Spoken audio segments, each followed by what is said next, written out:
We're looking at the Parthenon. This is a huge marble temple to the goddess Athena. We're on the top of a rocky outcropping in the city of Athens, very high up, overlooking the city, overlooking the Aegean Sea. Now, Athens was just one of many Greek city-states, and almost every one had an acropolis, that is, had a fortified hill within its city, because these were warring states. But in the 5th century, Athens was the most powerful city-state, and that's the period that the Parthenon dates to. And this precinct became a sacred one rather than a defensive one. This building has had tremendous influence, not only because it becomes the symbol of the birth of democracy, but also because of its extraordinary architectural refinement. The period when this was built in the 5th century is considered the high classical moment, and for so much of Western history, we have measured our later achievements against this perfection.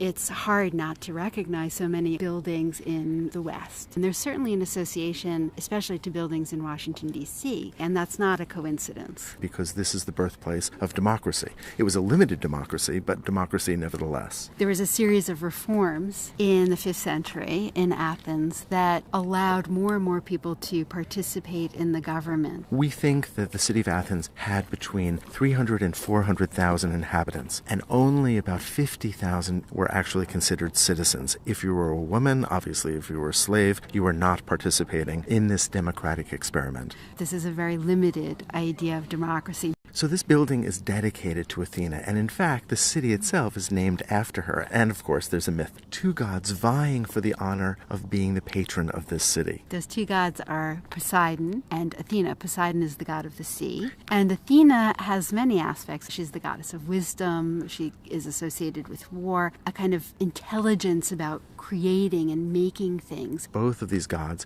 gave the people of the city a gift, and then they had to choose. Poseidon strikes a rock, and from it springs forth the salt water of the sea. This had to do with the gift of naval superiority. But Athena offered, in contrast, an olive tree, the idea of the land, of prosperity, of peace. The Athenians chose Athena's gift. There actually is a site here on the Acropolis where the Athenians believed you could see the mark of the trident from Poseidon where he struck the ground, and also the tree that Athena offered. Actually, the modern Greeks have replanted an olive tree in that space. Let's talk about the building. It is really what we think of when we think of a Greek temple, but the style is specific. This is a Doric temple. Although it has Ionic elements, which we'll get to. So the Doric features are really easy to identify. You have massive columns with shallow, broad flutes, the vertical lines. Those columns go down directly into the floor of the temple, which is called the stilabate, and at the top, the capitals are very simple. There's a little flare that rises up to a simple rectangular block called an abacus. And just above that are triglyphs and metopes. So it's important to say that this building was covered with sculpture. There was sculpture in the metopes, there was sculpture in the pediments, and in an unprecedented way, a frieze that ran all the way around all four sides of the building, just inside this outer row of columns that we see. Now, this is an Ionic feature. So art historians talk about how this building combines Doric elements with Ionic elements. And in fact, there were 4 Ionic columns inside the west end of the temple. When the citizens of Athens walked up the sacred way, perhaps for a religious procession or festival, they encountered the west end, and they walked around it, either on the north or south sides, to the east end, the entrance. Right above the entrance, in the sculptures of the pediment, they could see the story of Athena and Poseidon vying to be the patron of the city of Athens. On the frieze, just inside, they saw themselves, perhaps, at least in one interpretation, involved in the Panathenaic procession, the religious procession in honor of the goddess Athena. And so this was a building that you walked up to, you walked around, and inside was this gigantic sculpture of Athena. These were all sculptures that we believe were overseen by the great sculptor Pheidias. And one of my favorite parts are the metopes, carved with scenes that showed the Greeks battling various enemies, either directly or metaphorically. The Greeks battling the Amazons, the Greeks against the Trojans, the Lapiths against the Centaurs, and the Gigantomachy, the Greek gods against the Titans. So all of these battles signified the ascendancy of Greece and of the Athenians, of their triumphs, civilization over barbarism, of rational thought over chaos.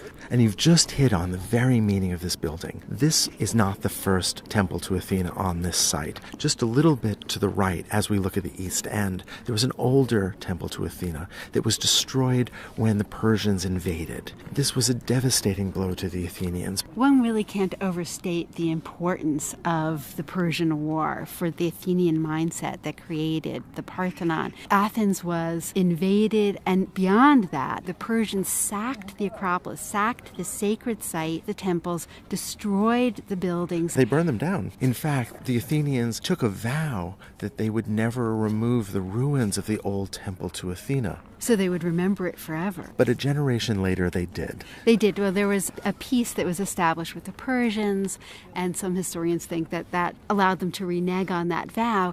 And Pericles, the leader of Athens, embarked on this enormous, very expensive building campaign. Historians believe that he was able to fund that because the Athenians had become the leaders of what is called the Delian League, an association of Greek city-states that paid a kind of tax to help protect Greece against Persia. But Pericles dipped into that treasury and built this building. This alliance of Greek city-states, their treasure, their tax money, their tribute was originally located in Delos, hence the name Delian League, but Pericles managed to have that treasure moved here to Athens and actually housed in the Acropolis. And the sculpture of Athena herself, which was made of gold and ivory, Pheidias said, if we need money, we can melt down the enormous amount of gold that decorates the sculpture of Athena. And since that sculpture doesn't exist any longer, we know somebody did that.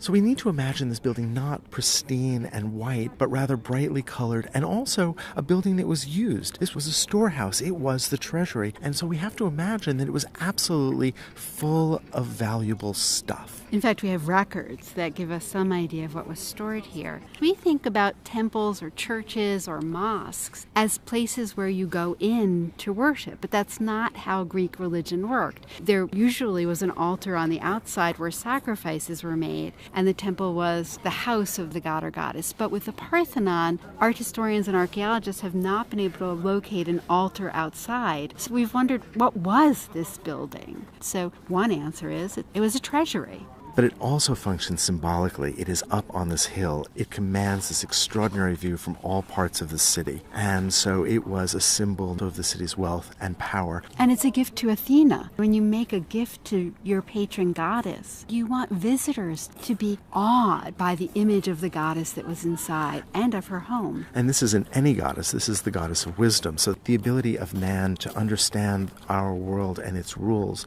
mathematically and then to express them in a structure like this is absolutely appropriate. And Iktinos was a supreme mathematician. I mean, we know that the Greeks, even in the archaic period before this, were concerned with ideal proportions. Pythagoras. Or the sculptor Kallikratis and his sculpture of the Doryphorus, searching for perfect proportions and harmony and using mathematics as the basis for thinking that through. And we have that here. To an unbelievable degree. What's extraordinary is that its perfection is an illusion based on a series of subtle distortions that actually correct for the imperfections of our sight. That is, the Greeks recognized that human perception was itself flawed and that they needed to adjust for it in order to give the visual impression of perfection. And their mathematics and their building skills were precise enough to be able to pull this off. Every stone was cut to fit precisely. Well, when we look at this building, we assume it's rectilinear. It's full of right angles, and in fact, there's hardly a right angle in this building. There's another interpretation of these tiny deviations, that these deviations give the building a sense of dynamism, a sense of the organic, that otherwise it would seem static and lifeless. The Greeks had used this idea that art historians call entasis before in other buildings, slight adjustments. For example, columns bulge toward the center. So this is not new, but the degree to which it's used here and the subtlety in the way it's used is unprecedented. Well, for instance, in those Doric columns, you can see that there's a taper, and you assume that it's a straight line, but the Greeks wanted ever so slight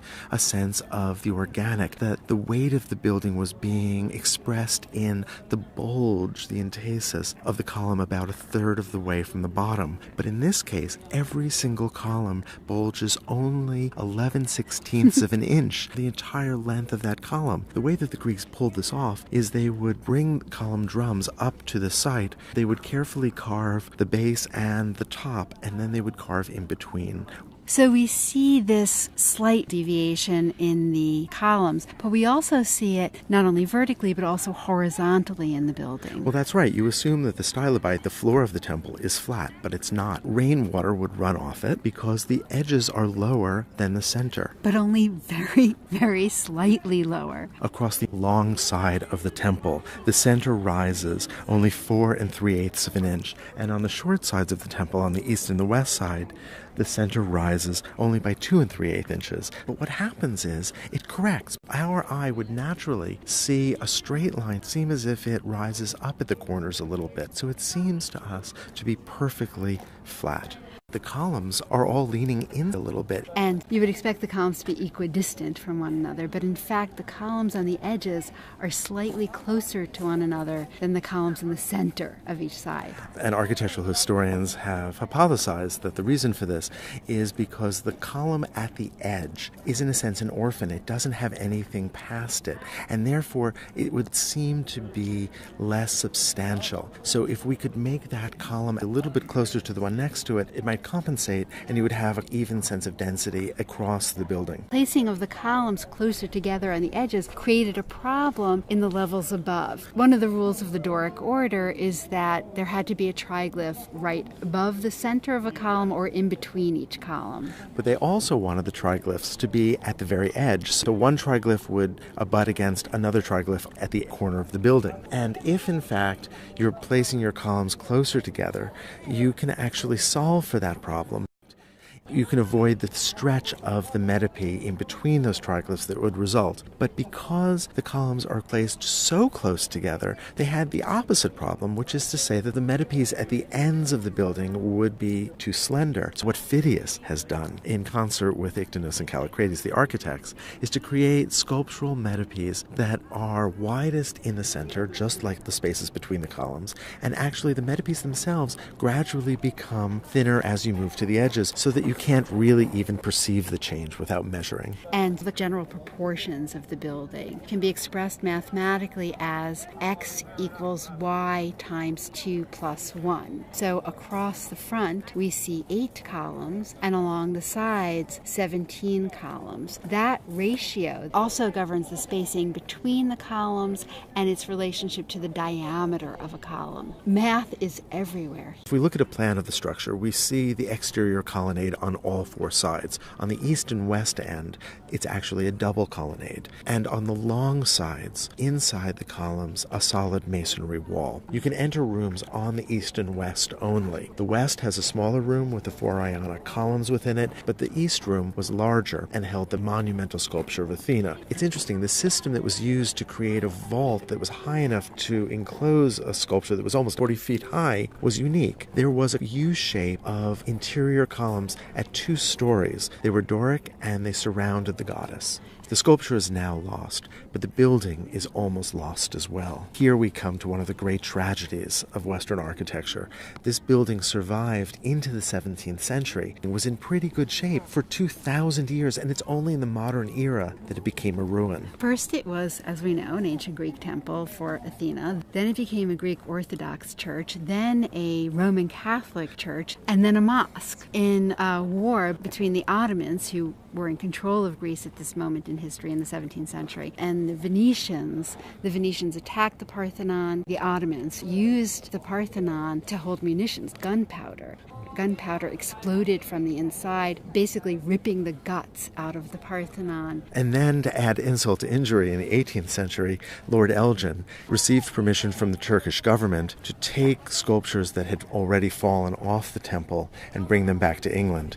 And the lion's share of the great sculptures by Pheidias are now in London. Greece recently has built a museum just down the hill from the Acropolis, specifically intended to house these sculptures should the British ever release them. Some have argued that Elgin saved the sculptures that would have been further damaged had he not removed them. But what to do about the future is uncertain. And at least one theory states that this building was paid for by plundered treasury from the Delian League. So there's a long history of contested ownership. So as we stand here very high up on the Acropolis, overlooking the Aegean Sea, islands beyond and mountains on this glorious day, I can't help but imagine standing inside the Parthenon between those columns, which we can't do today. The site is undergoing tremendous restoration. There are cranes, the scaffolding to maintain the ruin and not let it fall into worse disrepair.